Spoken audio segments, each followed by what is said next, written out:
¿Qué tal? Qué gusto volvernos a reencontrar para continuar con nuestro estudio de nuestra serie Apocalipsis, el triunfo del Cordero de Dios.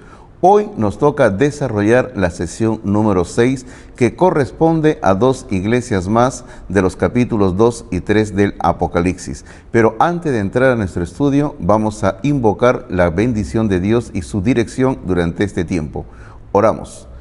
Padre Celestial, damos gracias por este privilegio tan grande de poder acercarnos a tu santa palabra, siempre pidiendo tu dirección a través del Espíritu Santo. Señor, ilumina nuestras mentes y que nuestros corazones reciban tu palabra con mucho deseo de aprender y sobre todo de ponerla en práctica cada día en nuestras vidas. Oramos en este tiempo en el nombre de Jesucristo. Amén, Señor. Muy bien. Entonces, antes de entrar a nuestro tema de esta ocasión, vamos a hacer un pequeño repaso de lo que hemos aprendido en la clase anterior. En la clase anterior estuvimos viendo nosotros dos iglesias. Vimos a la iglesia de Esmirna, que es la iglesia pobre, pero verdaderamente rica, que enfrenta un periodo de persecución. Estuvimos viendo nosotros que la iglesia de Esmirna era una iglesia que materialmente era pobre, pero espiritualmente era muy rica, a diferencia de la iglesia de Laodicea, que en su momento la estaremos estudiando. Pero Esmirna nos hace ver un periodo de persecución que el Señor le anunció de 10 días. Y decíamos que esos 10 días, en un sentido profético, representa a las 10 persecuciones que sufrió el cristianismo a través del Imperio Romano. Luego vimos en nuestra clase anterior a la iglesia de Pérgamo, la iglesia en un ambiente perverso, firme, pero infectada con herejías.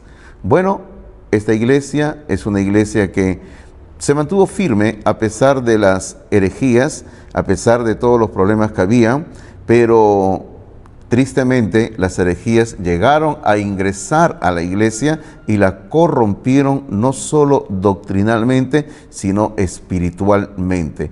Y esto trajo consecuencias muy serias, porque luego las siguientes iglesias que vamos a ver en esta ocasión, la iglesia de Tiatira y la iglesia de Sardis, van a sufrir o van a mostrar lo que ocurrió en el tiempo de Pérgamo. Hay un cuadro que les quiero presentar ahí en las pantallas, que es el diagrama histórico de Apocalipsis capítulo 2 y 3. Cuando iniciamos esta serie de las 7 cartas, decíamos que estas 7 cartas también van a representar 7 periodos de la historia de la iglesia. Es algo profético estas 7 cartas. Y estábamos explicando anteriormente de que la historia se puede dividir básicamente en 3 grandes periodos: la edad antigua, la edad media y la edad moderna.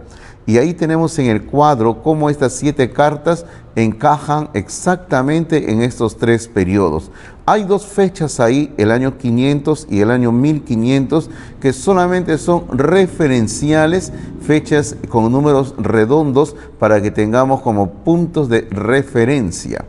Por ejemplo, hoy el estudio que vamos a hacer de las cartas de Tiatira y de Sardis viene a cubrir el periodo que va más o menos del 500 al 1500 y viene a ser lo que en la historia se conoce como la Edad Media, que es un periodo de 1000 años en la historia de la humanidad.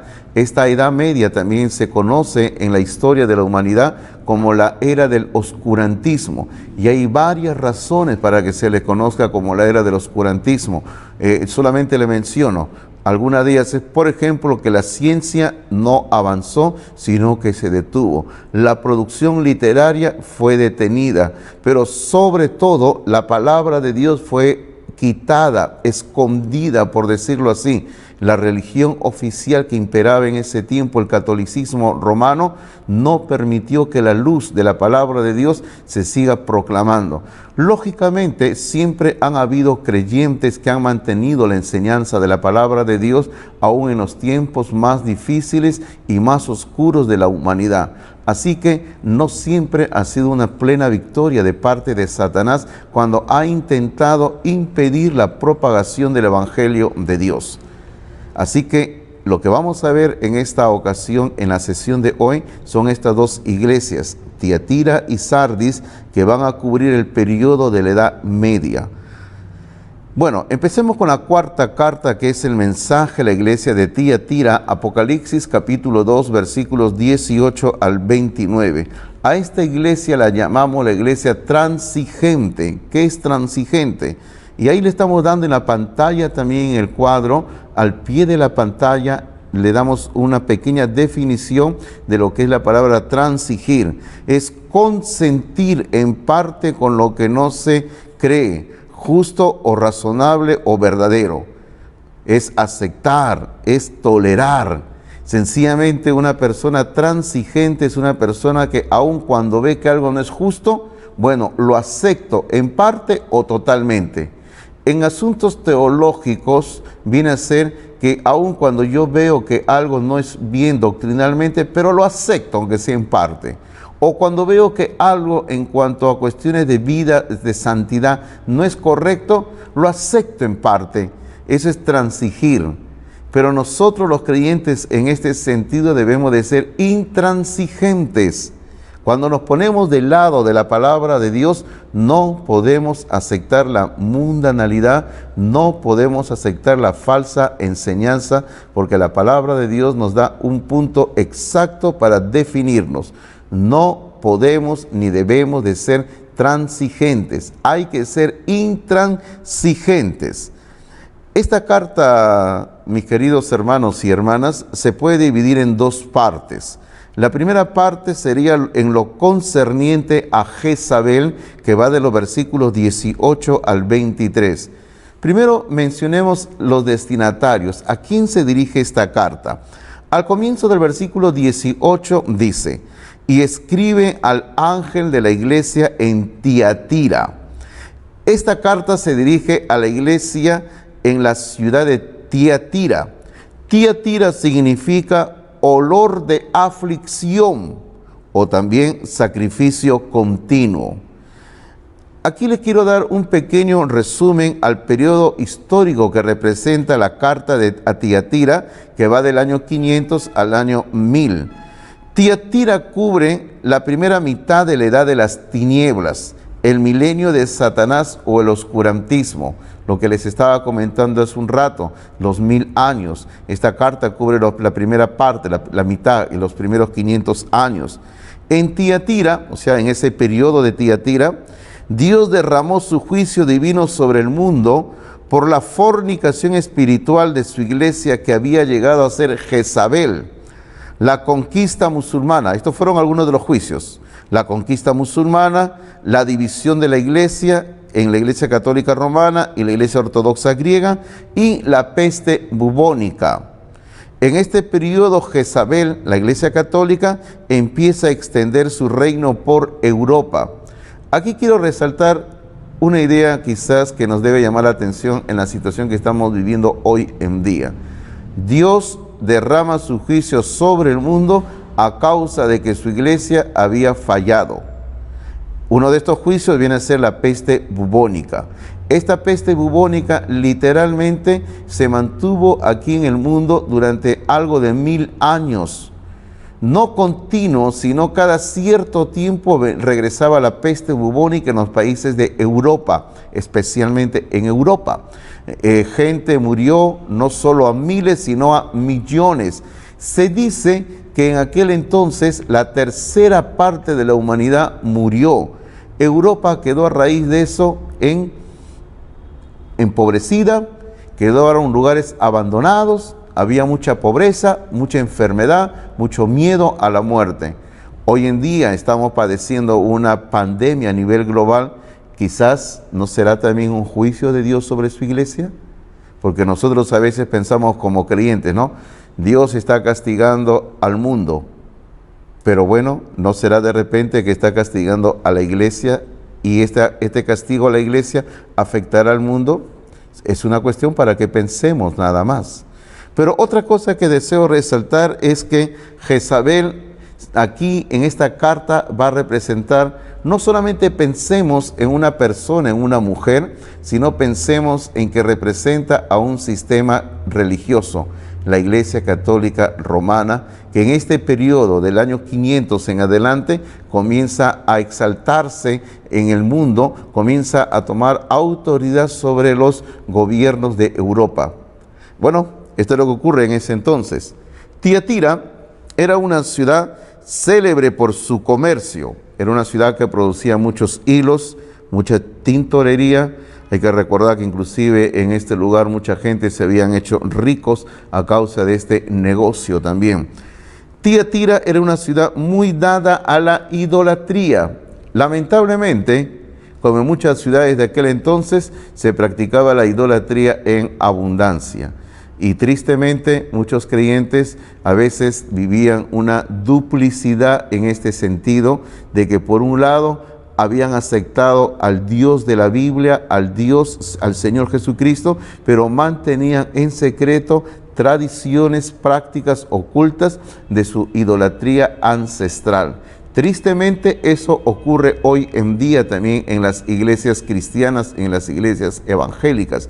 Muchos creyentes el día domingo están cantando alabanzas, están leyendo la Biblia, pero luego cuando en sus pueblos, allá en las provincias de nuestro país, hay alguna actividad, una fiesta patronal, están yendo a adorar a sus ídolos, están practicando ahí las actividades patronales, festivas, religiosas que se llevan a cabo.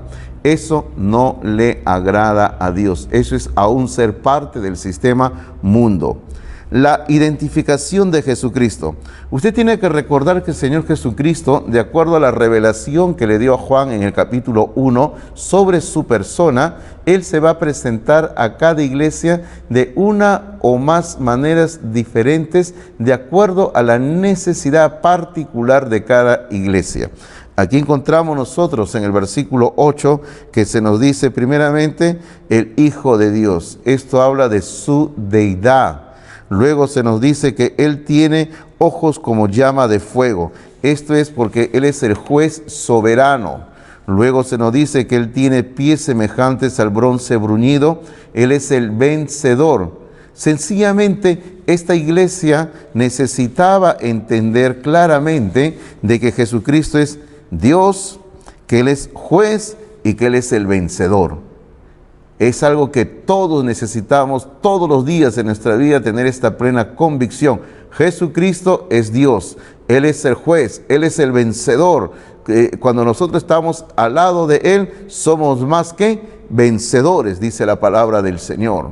El versículo número 19 nos vamos a encontrar el reconocimiento. El Señor comienza diciendo, como ya es típico en otras iglesias, Él dice, yo conozco. Él lo conoce todo de nuestras vidas, Él conoce todo de nuestras iglesias, Él conoce todo de nuestros hogares. Y aquí se nos va a decir que Él conoce, por ejemplo, sus obras, su amor, su fe, o sea, su fidelidad, su servicio, su paciencia, su perseverancia. Porque al final del versículo número 19 dice, y que tus obras postreras son más que las primeras. Bueno, uno podría decir, bueno, pero esta iglesia entonces no tenía nada de malo. Sí tenía un problema muy grave. Y como decimos ahí en las notas, dice, la principal característica de esta iglesia eran sus obras hacia la gente, más que su creencia doctrinal, como ahora lo vamos a ver. Quiere decir de que ellos estaban haciendo obras, estaban demostrando amor, fe, servicio, paciencia, hacían más obras, pero lo estaban haciendo no para darle honra y gloria al Señor, sino para buscar que ayudar, agradar al ser humano. No es malo ayudar al ser humano, no es malo ayudar al prójimo, es algo que la palabra de Dios lo enseña. Pero la palabra del Señor nos dice claramente que primero hay que amar a Dios sobre todas las cosas, y que ese amar a Dios nos tiene que llevar como consecuencia lógica amar a nuestro prójimo. El problema es cuando nos enfocamos solamente en el prójimo y nos olvidamos de Dios. Primero es Dios y luego viene nuestro prójimo. La acusación, en los versículos 20 y 21, el Señor comienza diciendo, pero tengo unas pocas cosas contra ti. Y Él va a mencionar 3 cosas que Él tiene contra la iglesia de Tiatira. Primero, la tolerancia de la doctrina de Jezabel. El versículo 20 comienza diciendo que toleras que esa mujer, Jezabel, que se dice profetiza, enseñe y seduzca. Esta mujer Jezabel, que estaba aquí en la iglesia de Tiatira en aquel entonces, por lo visto decía ser profetisa y la habían recibido en la iglesia y le estaban permitiendo enseñar cosas totalmente falsas. Aquí quisiera ir explicando un detalle muy importante. ¿Cuál es el papel de la mujer dentro de la iglesia local? La mujer dentro de la iglesia local es parte de la estructura de la iglesia, es un miembro de la iglesia, pero según la palabra de Dios no puede llegar a ser pastor de una iglesia local. Es decir, bíblicamente no existen pastoras que prediquen en las iglesias locales. No hay mujeres pastoras, no hay mujeres apóstoles en el Nuevo Testamento. Amamos a las hermanas en Cristo porque son parte del ministerio, son personas que colaboran bastante en la obra de Dios, pero Dios les ha limitado su ministerio en la iglesia local, no pueden llegar a ser pastoras. Y esta mujer Jezabel, por lo visto, estaba tomando una prerrogativa que no le correspondía de predicadora, de profetisa, y estaba enseñando doctrinas totalmente falsas. Y eso es lo que Dios va a condenar aquí. Lo segundo que el Señor acusa a esta iglesia es la tolerancia de la práctica de Jezabel, porque la segunda parte del versículo 20 dice que toleraba a mis siervos a fornicar y a comer cosas sacrificadas a los ídolos. O sea, esta iglesia veía lo que estaba sucediendo, pero no hacían nada. Eso es lo peor que puede existir. Cuando uno ve lo malo y uno no lo condena, uno no lo rechaza, uno no lo combate, sino que uno se queda mirándolo nada más sin hacer nada. La palabra de Dios dice que no solamente es culpable el que lo hace, sino aquel que participa viendo lo que sucede. Y aquí esta iglesia estaba viendo lo que esta mujer hacía y estaban ahí siendo parte del juicio que vendría sobre ellos. Lo tercero que Dios va a condenar en esta iglesia es la dureza de Jezabel, porque dice en el versículo 21, y le he dado tiempo para que se arrepienta, pero no quiere arrepentirse de su fornicación. Es decir, Dios dentro de su misericordia había dado oportunidad a esta iglesia para que ellos puedan reprender a Jezabel, a esta mujer, para que Jezabel se arrepienta, deje su falsa enseñanza, deje su falsa práctica, pero no se arrepentía de su pecado. Entonces, cuando no hay arrepentimiento, cuando hay dureza del corazón, viene el juicio de Dios. En sus notas dice, esta iglesia estaba tolerando, o sea, transigiendo a una mujer que enseñaba falsas doctrinas y falsas prácticas. Con referencia al nombre Jezabel, y aquí quiero citar una nota en la Biblia de Estudio MacArthur, es una nota que corresponde a Apocalipsis capítulo 2, versículo 20, que dice así: puede ser un seudónimo, o sea, el nombre Jezabel puede ser un seudónimo para aludir a cierta mujer que ejerció influencia en la iglesia de forma similar a cómo Jezabel influenció a los judíos del Antiguo Testamento para cometer idolatría e inmoralidad. Esto se narra en Primera de Reyes, capítulo 21, versículos 25 y 26. Ahí se puede ver en este libro de Primera de Reyes la historia de esta mujer Jezabel, que llegó a ser la esposa de un rey de Israel. Esta mujer era idólatra, era una mujer pagana, que cuando llegó a esta ciudad donde por lo menos, digo por lo menos porque muchos de ellos en esta ciudad no adoraban al Dios verdadero, pero por lo menos había gente que adoraba a Dios, alababan a Dios, leían las Escrituras. Ella sencillamente corrompió la enseñanza, malogró la adoración a Dios, guió por malos caminos. La Biblia dice que ella se volvió una profetisa de Baal, una mujer que hacía prácticas no solamente mundanas en cuanto a sacrificios, sino que la adoración a estos dioses era por medio de relaciones sexuales ilícitas en contra de la palabra de Dios. Esta mujer Jezabel en el Antiguo Testamento es una persona que caracteriza la corrupción del sistema de adoración a Dios. Y aquí ocurre lo mismo. Esta mujer, cuando llegó a esta iglesia de Tiatira, corrompió la doctrina, corrompió la práctica de esta iglesia. Y recuerdo lo que en su momento estábamos explicando en relación a la historia.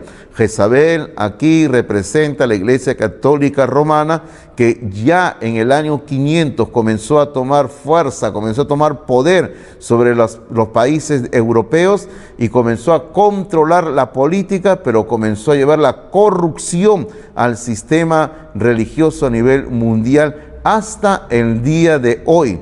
Esta Jezabel es la que en el libro de Apocalipsis más adelante la vamos a encontrar con el nombre de Babilonia, la ramera en Babilonia, que está controlando todas las religiones falsas en el mundo entero. La advertencia, versículos 22 y 23. Primeramente encontramos la ejecución de la advertencia. En el versículo 22 dice: he aquí, yo la arrojo en cama y en gran tribulación a los que con ella adulteran, si no se arrepienten de las obras de ella. Bueno, viene una advertencia de lo que va a ocurrir, porque el Señor siempre advierte antes de derramar un juicio, un castigo. Dios siempre lo hace porque Él trabaja de una manera ordenada. Luego vemos el efecto de la advertencia, el versículo 23. Y a sus hijos heriré de muerte, es decir, a sus seguidores, a los seguidores de Jezabel. Y todas las iglesias sabrán que yo soy el que escudriña la mente y el corazón, y os daré a cada uno según vuestras obras. Así que lo que el Señor iba a hacer e hizo sobre Jezabel serviría como testimonio a las iglesias. Pero mire usted lo que dice casi el final del versículo ya 23, dice: y os daré a cada uno según vuestras obras. Siempre, siempre el Señor es justo y Él paga a cada ser humano, a cada hombre bueno, a cada mujer buena, a cada hombre, a cada mujer mala, le paga justamente de acuerdo a sus obras. Dios es justo. La segunda parte de esta carta es el mensaje dirigido a los creyentes fieles, que va de los versículos 24 al 29. Primeramente encontramos la exhortación en los versículos 24 y 25, que dicen así: pero a vosotros y a los demás que están en Tiatira, a cuantos no tienen esa doctrina, la doctrina de Jezabel, y no han conocido lo que ellos llaman las profundidades de Satanás, yo os digo, no os impondré otra carga, pero lo que tenéis, retenedlo hasta que yo venga. Claramente, a partir de este versículo 24, uno observa, uno se da cuenta, uno se percata de que el Señor hace un giro en su forma de hablar, y porque hasta hace un momento le estaba hablando, hasta el versículo 23, a Jezabel, que está promoviendo falsa doctrina en la iglesia de Tiatira, y a sus seguidores, a lo que se le dice a sus hijos. Pero a partir del versículo 24 el Señor gira y comienza a hablarle a gente que se ha mantenido fiel a pesar de las circunstancias más difíciles que les ha tocado vivir en Tiatira. Aquí se menciona la expresión las profundidades de Satanás en el versículo 24. ¿A qué se refiere eso? Esto es la falsa doctrina. El Señor está elogiando a los creyentes que se mantuvieron firmes y no cedieron, no aceptaron como si fuera algo normal la falsa doctrina. Se mantuvieron leales al Señor. El Señor anima a que los fieles sigan reteniendo la sana doctrina hasta que Él venga de nuevo. Porque en el versículo 25 dice: pero lo que tenéis, retenedlo hasta que yo venga. Algo de lo que nosotros hoy en día también tenemos es la sana doctrina. Hay que retener, mantener la sana doctrina en nuestras vidas y en nuestras iglesias. La promesa al vencedor, versículos 26 al 29. Esta sección comienza el Señor diciendo: al que venciere y guardare mis obras hasta el fin. Fíjese lo que habla: habla de mis obras. El Señor dice, el que guarda mis obras, a diferencia, en contraposición de las obras de Jezabel. Es que hay que guardar y seguir las obras del Señor. Lo primero que vamos a encontrar aquí en las promesas, o la primera promesa que el Señor le hace a los fieles, es el privilegio de participar en el ejercicio de autoridad sobre las naciones. Versículos 26 y 27 dice, yo le daré autoridad sobre las naciones. O sea, el creyente que se mantiene fiel, el Señor promete, en su reino terrenal, el reino milenial, que se va a establecer en este mundo luego de la segunda venida de Cristo, que va a durar 1000 años. Ese reino, dice, el Señor cuando venga, dice, yo le daré autoridad sobre las naciones y las regirá con vara de hierro y serán quebradas como vaso de alfarero, como yo también la he recibido de mi Padre. Es decir, los creyentes que se mantengan fieles van a participar con el Señor Jesucristo en el gobierno, en el reino sobre las naciones del planeta Tierra. La segunda promesa que el Señor hace a los fieles la encontramos en el versículo 28, que dice, el privilegio de poseer la estrella de la mañana. Porque el versículo 28 dice, y le daré la estrella de la mañana. Esa estrella de la mañana es el mismo Señor Jesucristo. Es decir, el Señor Jesucristo se compromete a que el creyente va a ser posesionario de Él. Porque así como nosotros somos de Cristo, Él es de nosotros. Así que el Señor está prometiendo, yo voy a ser parte de ellos, porque le voy a entregar la estrella resplandeciente de la mañana. Finalmente, en el versículo 29 encontramos el llamado a oír la voz del Espíritu Santo. El que tiene oído, oiga lo que el Espíritu dice a las iglesias.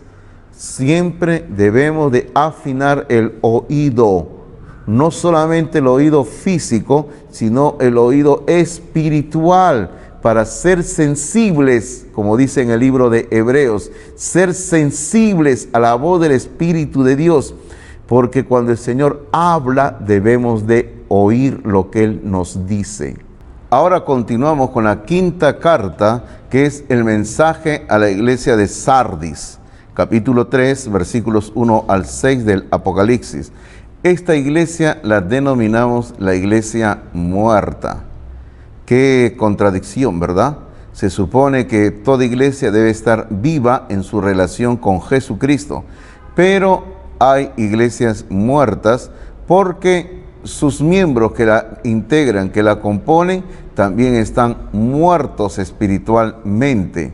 Y de eso vamos a estar explicando a qué se refiere todo esto. Pero aquí encontramos el destinatario. En el versículo 1 comienza diciendo, escribe al ángel de la iglesia en Sardis. Esta carta se dirige a la iglesia en la ciudad de Sardis. Sardis significa, tiene esta palabra, se presta para básicamente dos entendimientos, dos significados. Por un lado significa los rojos en el sentido de cubiertos de sangre. Por otro lado también se entiende los que escapan o los que salen. Recuerden ustedes que estábamos explicando de que estas 7 cartas nos van a dar una idea, representan 7 etapas en la historia de la iglesia del cristianismo.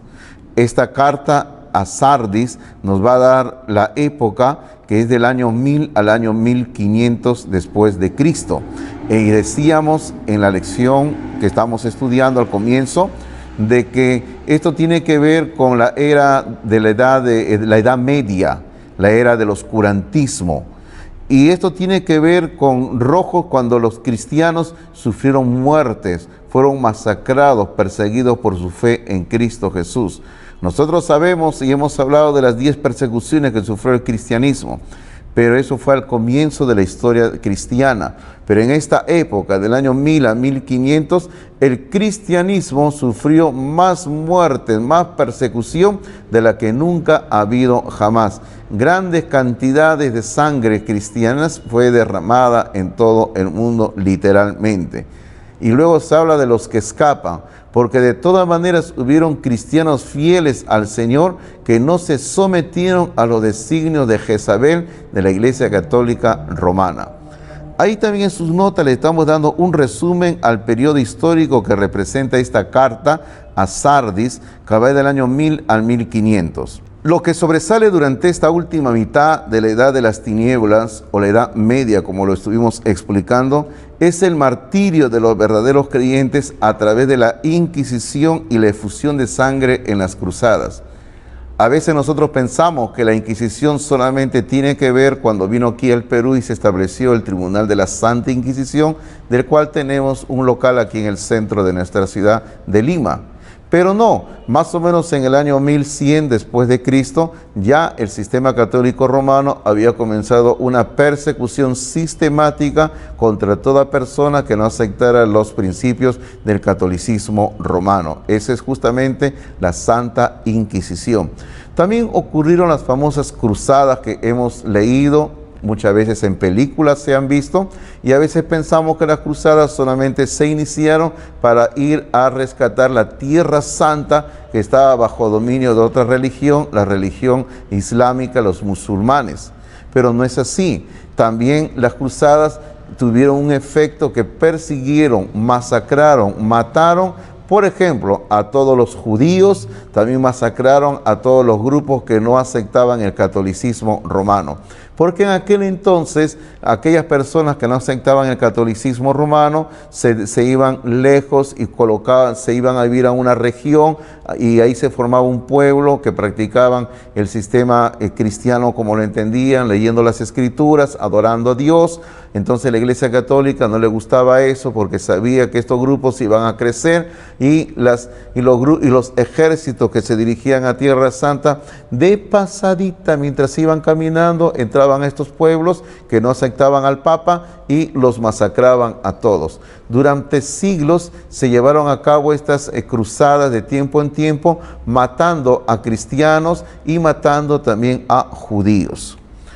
Y mientras que el sistema papal llega a su apogeo de corrupción y perversión, vemos la preparación del mundo para la reforma que tomaría lugar luego en el periodo de Filadelfia, preparación a través del Renacimiento y también a través de la predicación de gente como Juan Wycliffe en Inglaterra y Juan Hus en Bohemia.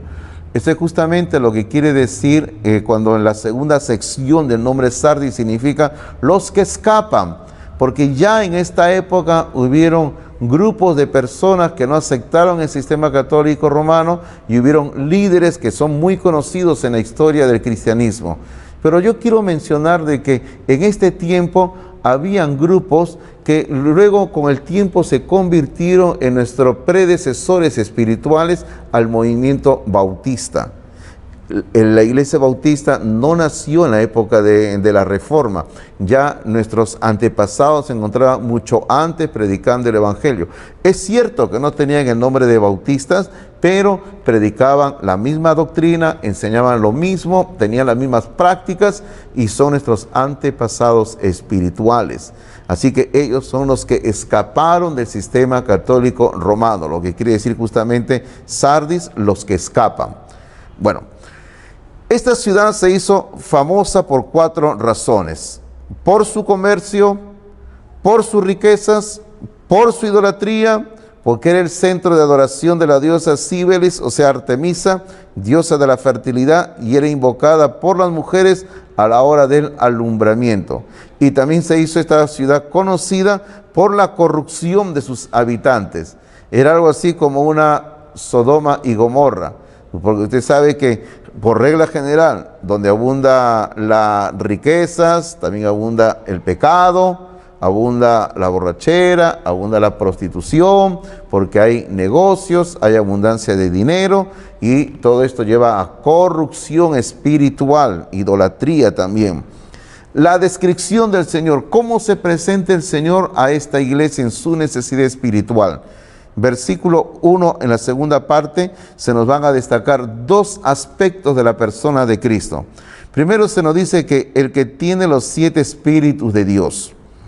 Esto habla de la plenitud del Espíritu Santo que está a disposición de todo creyente. Porque 7 espíritus habla de plenitud. Y esa plenitud está a disposición de cada uno de los que somos hijos e hijas de Dios. Sardis, aún siendo una iglesia muerta, sin relación espiritual con Dios, tiene la oportunidad de recibir la obra del Espíritu Santo.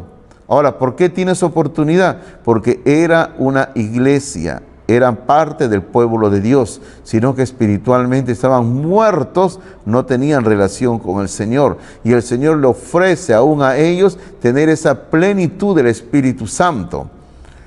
La segunda forma en que el Señor se presenta a esta iglesia es así. El que tiene las 7 estrellas dice esto.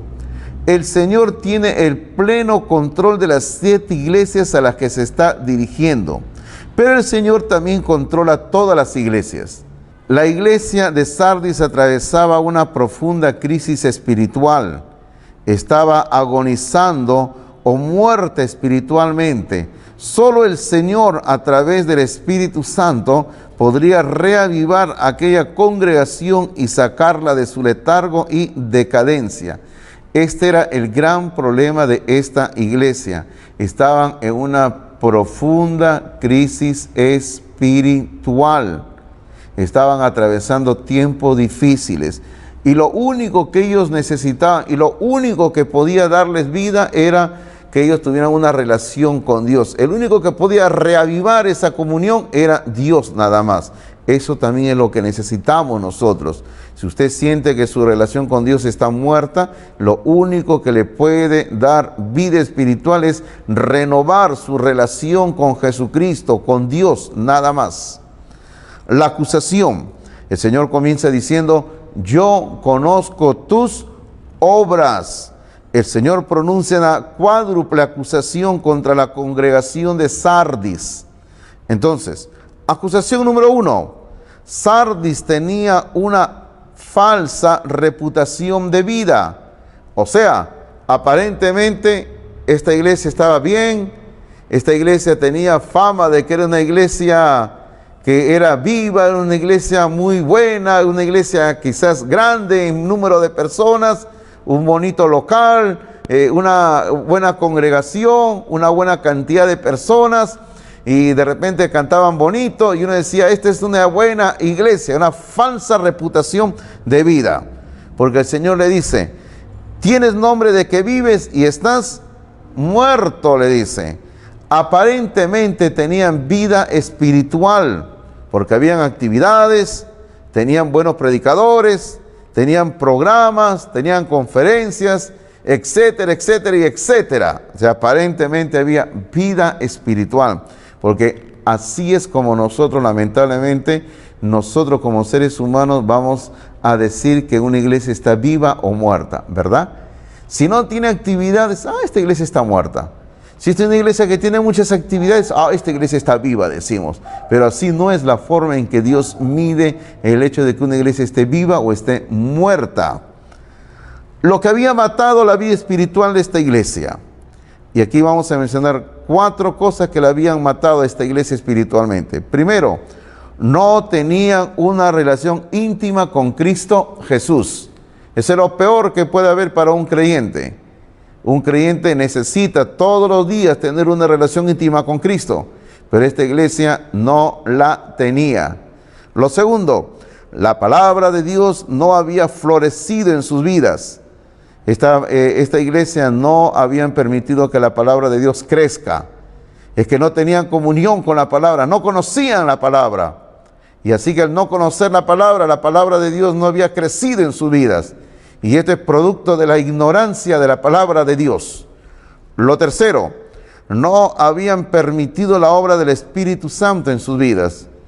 El Espíritu Santo, todos los creyentes en Cristo Jesús lo tenemos en nuestras vidas. Y solamente tenemos que permitir que el Espíritu Santo viva, que el Espíritu Santo esté activo en nuestras vidas. Y si nosotros no permitimos la obra del Espíritu Santo en nuestras vidas, entonces el Espíritu Santo no puede actuar, no puede obrar, porque Dios siempre va a respetar nuestras decisiones como seres humanos. Lo cuarto, el mundo con sus prácticas los estaban controlando. Este es algo muy usual.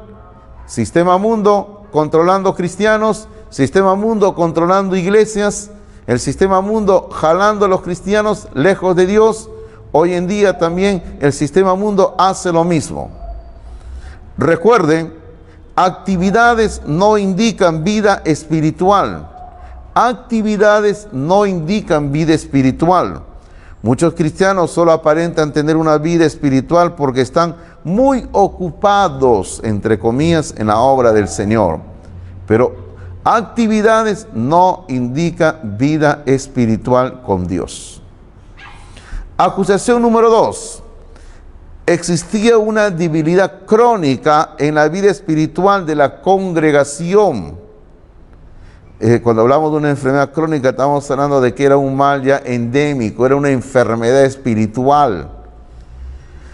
El Señor le dice a esta iglesia: sé vigilante y afirma las otras cosas que están para morir. O sea, algo estaba muriendo poco a poco, había una enfermedad, poco a poco estaban para morir. La muerte espiritual avanza poco a poco como una enfermedad. Muchos creyentes van muriendo espiritualmente poco a poco.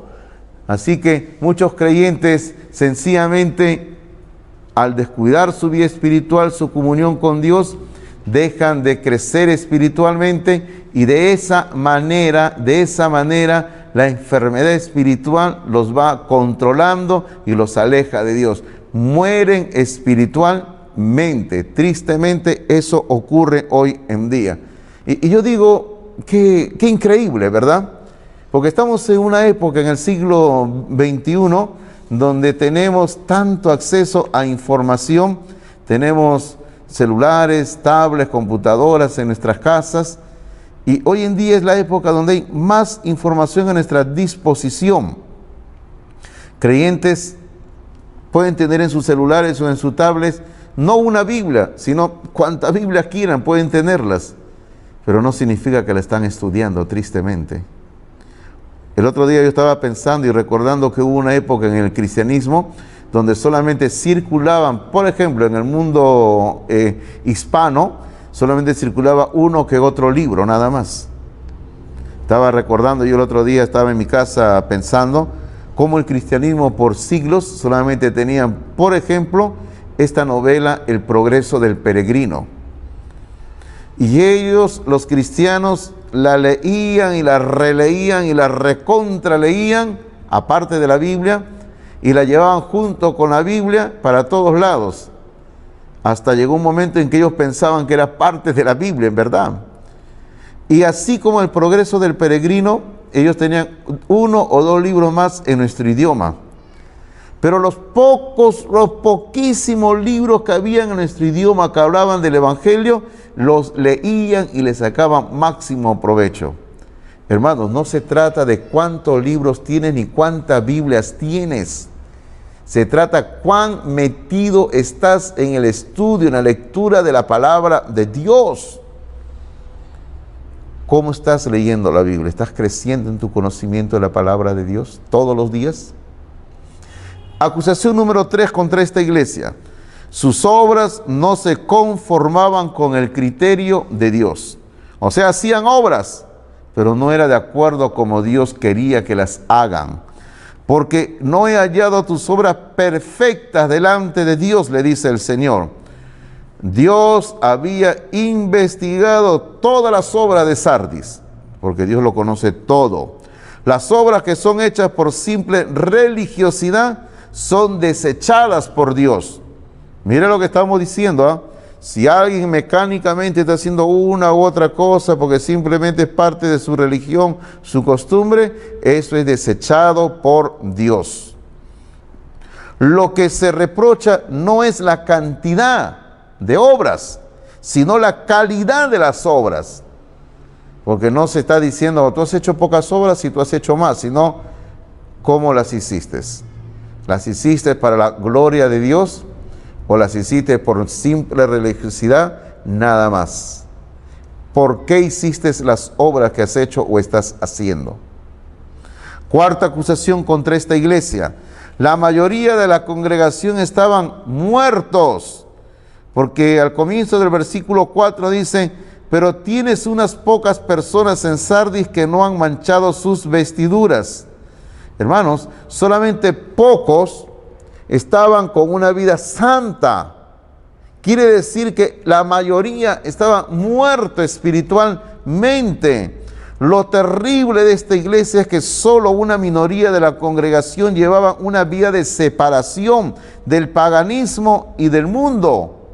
Por eso el Señor habla de pocos que no han manchado sus vestiduras.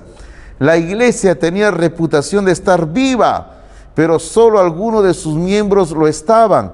La mayoría estaba muerta espiritualmente. Qué triste, ¿verdad? Pero hay iglesias así hoy en día también, que están muertas espiritualmente. La exhortación y advertencia en el versículo número 3. Primero, veamos la exhortación que el Señor le da a esta iglesia. Versículo número 3, al comienzo dice: acuérdate pues de lo que has recibido y oído, y guárdalo y arrepiéntete. Los creyentes de Sardis habían recibido el evangelio por la fe, pero no habían persistido en desarrollarse espiritualmente por la fe, por lo cual se les hace un llamado para arrepentirse de su frialdad espiritual, porque hay que dejar esa frialdad, hay que venir al Señor de una vez, dice la palabra. Este descuido había producido el olvido de la necesidad de mantener una relación personal con el Señor. El consejo del Señor es a practicar, o sea, a guardar el evangelio y arrepentirse de su pecado de frialdad espiritual. Se les pide que sus vidas espirituales tengan un cambio de rumbo que los acerque a Dios. Esto es lo que el Señor les exhorta a ellos. Les exhorta a ellos sencillamente: arrepiéntanse, vuélvanse a mí, les dice. Ese es el llamado que siempre Dios hace. Es un llamado al arrepentimiento a su pueblo, a su gente, para que se arrepientan de sus malos caminos. Y también es un llamado a todo hombre y toda mujer que aún no tiene a Jesucristo, que se arrepientan y dejen sus pecados y vengan a Él como su Salvador personal. Pero hay una advertencia aquí también en este versículo número 3. Dice: pues si no velas, vendré sobre ti como ladrón y no sabrás a qué hora vendré sobre ti. La venida del Señor es algo cierto y seguro. Dentro de la iglesia de Sardis había muchas personas que no eran creyentes y el Señor iba a venir a sorprenderlos. La venida del Señor no debe tomarnos por sorpresa. Hay que estar permanentemente preparados. Como siempre hemos dicho, ¿verdad? El Señor viene en cualquier momento y hay que estar listos para su venida. Así como Israel estaban listos el día de salir de Egipto en el Éxodo, estaban, dice la Biblia, con sus bultos en la espalda, con sus sandalias en los pies, estaban con sus bastones en las manos, estaban comiendo parados, listos, esperando que solamente se dijera: ¡salida! ¡Vamos! El Señor viene pronto, en cualquier momento. Hay que estar listos para que Él venga en cualquier momento por su iglesia. Versículo 4 encontramos el reconocimiento que el Señor hace de esta iglesia. Había una minoría que andaba en santidad delante del Señor, porque el versículo 4 dice: pero tienes unas pocas personas en Sardis que no han manchado sus vestiduras. O sea, por lo menos habían creyentes sinceros y fieles al Señor en la iglesia de Sardis. Las vestiduras que se hablan aquí representan a nuestra vida espiritual, porque dice el Señor: y andarán conmigo en vestiduras blancas, porque son dignas. La idea bíblica es que así como cuidamos nuestras prendas físicas, debemos de cuidar nuestra vida espiritual. Y yo pienso que así como cuidamos nuestra ropa material física, aún más debemos de cuidar nuestra vida espiritual. A veces cuidamos más lo externo que lo interno. La promesa al vencedor, versículos 5 y 6. Aquí encontramos tres promesas que confirman nuestra relación filial, es decir, nuestra relación de hijos y el Padre. Así es que somos parte de la familia de Dios, que Él es nuestro Padre. Primero, el Señor recompensará en los cielos a los creyentes que viven vidas santas. El que venciere será vestido de vestiduras blancas, dice. Segundo, el Señor confirma la plena seguridad de nuestra salvación. Dice, y no borraré su nombre del libro de la vida. ¿Qué tal seguridad, verdad? Siempre el Señor nos mantendrá escritos en ese santo libro que ha sido escrito con la bendita sangre de Cristo Jesús. Tercero, el Señor nos confesará en los cielos, porque dice, confesaré su nombre delante de mi Padre y delante de sus ángeles. Es un llamado para no avergonzarnos del Señor y confesarlo delante de los hombres. El Señor dice en Mateo 10:32, a cualquiera pues que me confiese delante de los hombres, yo también le confesaré delante de mi Padre que está en los cielos. Resumiendo lo dicho en esta sesión, estas dos iglesias que hemos visto en esta ocasión, la iglesia de Tiatira, una iglesia transigente, y por otro lado la iglesia de Sardis, una iglesia muerta, cubren el periodo de la Edad Media, 1000 años más o menos de la historia de la humanidad, que es un periodo en el cual el catolicismo romano tomó control del planeta Tierra, de los gobiernos. Y ahí los creyentes sufrieron. Hubieron creyentes que murieron por Cristo, pero muchos creyentes también aceptaron el sistema mundo y se alejaron de Dios. Pero hubieron creyentes que fueron fieles a Dios en los tiempos más difíciles, en los momentos más oscuros de la historia de la humanidad. ¿Estamos viviendo tiempos difíciles? Sí, lo estamos. Y debemos de ser como esos creyentes. Durante la época de Tiatira, durante la época de Sardis, que se mantuvieron firmes en fidelidad al Señor, en servicio al Señor, en santidad al Señor. Porque el Señor busca un pueblo que le adore, un pueblo que le sirva con un corazón sincero.